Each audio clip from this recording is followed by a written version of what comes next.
তাহলে তিনটি বিষয় আছে। এক হচ্ছে যে সুযোগ বা যে অধিকার আমার পাওয়ার কথা না, সেই অধিকার বা সুযোগ দেওয়ার চেষ্টা করা।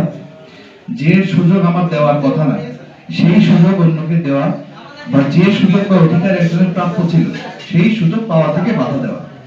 এই তিনটা বিষয় মূলত দুর্নীতি। দুর্নীতি বলতে আমরা যা বুঝি এই তিনটা বিষয়।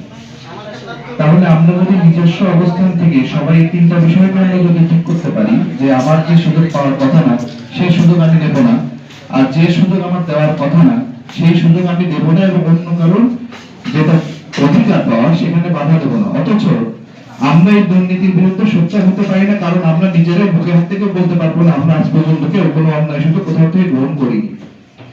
সুতরাং এই একটি জায়গায় আমরা এখন নিজেদের বুকে যেহেতু হাত দিয়ে কথা বলতে পারি না, এই কারণে দুর্নীতি নির্মূল হয় না। সততা খুব একটি ছোঁয়াচে একটি গুণ। আমি যদি সৎ হই, আমার আশেপাশের 5 জন সৎ হতে বাধ্য। আমি যদি সৎ হয়ে সেটা মানুষের মধ্যে প্রচার করি, অবশ্যই আমার দেখা দেখি কেউ না কেউ তার অবশ্যই সৎ হবে।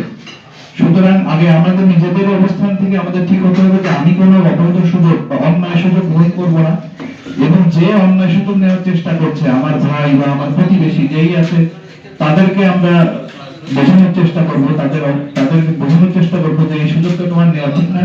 এবং ঠিক আমার প্রতিবেশী বা আমার পাড়ার কেউ যদি কোনো সুযোগ অধিকার তার প্রাপ্য অধিকার পাওয়া থেকে তাদেরকে আমরা বঞ্চিত করবো না।